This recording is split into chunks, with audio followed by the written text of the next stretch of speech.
ഈശോ മിശിഹായ്ക്കും സ്തുതിയായിരിക്കട്ടെ. പ്രിയ സഹോദരങ്ങളെ, ഫിലിപ്പിയർക്ക് എഴുതിയ ലേഖനം 3-ാം അധ്യായം 8-9 വാക്യത്തിൽ നാം ഇപ്രകാരം വായിക്കുന്നു: ക്രിസ്തുവിനെ പ്രതി ഞാൻ സകലതും നഷ്ടപ്പെടുത്തുകയും ഉച്ഛിഷ്ടം പോലെ കരുതുകയുമാണ്. ഇത് ക്രിസ്തുവിനെ നേടുന്നതിനും അവനോടുകൂടെ ഒന്നായി കാണപ്പെടുന്നതിനും വേണ്ടിയാണ്. വിശുദ്ധ പൗലോസ്ലീഹ തൻ്റെ തീഷ്ണതയാർന്ന ജീവിതത്തിൽ നിന്ന് സ്നേഹപൂർവ്വം പറഞ്ഞു വെച്ച വചനങ്ങൾ വിശുദ്ധ യോസേപ്പ് പിതാവിൻ്റെ ജീവിതത്തിൽ എത്രയോ അന്വർത്ഥമാണ്.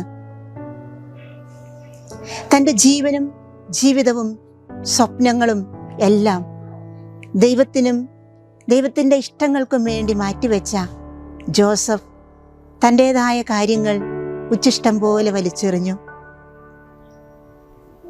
ദൈവം ബുദ്ധിമാന്മാരെ ലജ്ജിപ്പിക്കുവാൻ ലോകത്തിൻ്റെ മുൻപിൽ നിസ്സാരരായവരെ തിരഞ്ഞെടുക്കുമെന്ന് കൊരിന്തോസുകാർക്ക് എഴുതിയ 1-ാം ലേഖനത്തിൽ പറഞ്ഞു വയ്ക്കുന്നത് എത്രയോ അന്വർത്ഥം. ലോകത്തിൻ്റെ മുൻപിൽ വിജ്ഞാനികളായിരുന്ന യഹൂദ പണ്ഡിതന്മാരെയും ധനികന്മാരെയും മാറ്റി നിർത്തി വെറും മരപ്പണിക്കാരനായ ജോസഫിനെ തിരഞ്ഞെടുക്കുന്നതിലൂടെ ദൈവം തൻ്റെ ജ്ഞാനം വെളിപ്പെടുത്തി.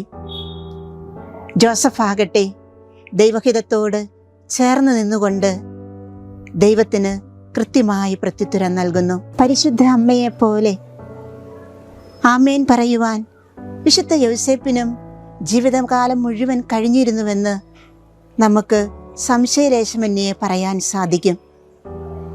അദ്ദേഹം വചനമായ ക്രിസ്തു തൻ്റെ ജീവിതത്തിലൂടെ ലോകത്തിന് നൽകപ്പെടണമെന്ന് ഉറച്ചു വിശ്വസിച്ചുകൊണ്ട് തൻ്റെ ജീവിതം ബലിയായി കൊടുത്തു. പൗലോസ്ലീഹ വീണ്ടും ഇപ്രകാരം പറയുന്നില്ലേ: ക്രിസ്തുവിൻ്റെ സ്നേഹത്തിൽ നിന്ന് ആര് നമ്മെ വേർപെടുത്തും? ക്ലേശമോ, ദുരിതമോ, പട്ടിണിയോ, നഗ്നതയോ, ആപത്തോ, വാളോ? സ്നേഹത്തിൻ്റെ തീവ്രതയിൽ അദ്ദേഹം പറഞ്ഞ ഈ വചനങ്ങൾ വിശുദ്ധ പൗലോസ് എത്രയോ മുൻപേ തൻ്റെ ജീവിതത്തിൽ ജീവിച്ചിരുന്നു. അതേ സഹോദരങ്ങളെ, വിശുദ്ധ യോസേപ്പിനെ പോലെ നശ്വരമായവയെല്ലാം ഉച്ഛിഷ്ടം പോലെ വലിച്ചെറിഞ്ഞ് ദൈവത്തിനു വേണ്ടി ജീവിക്കുവാനുള്ള ആർജവത്വം നമുക്കുമുണ്ടാകട്ടെ. അതിനുള്ള കൃപ വിശുദ്ധ യോസേപ്പ് പിതാവിൽ നിന്ന് നമുക്ക് ചോദിച്ചു വാങ്ങാം. നന്ദി.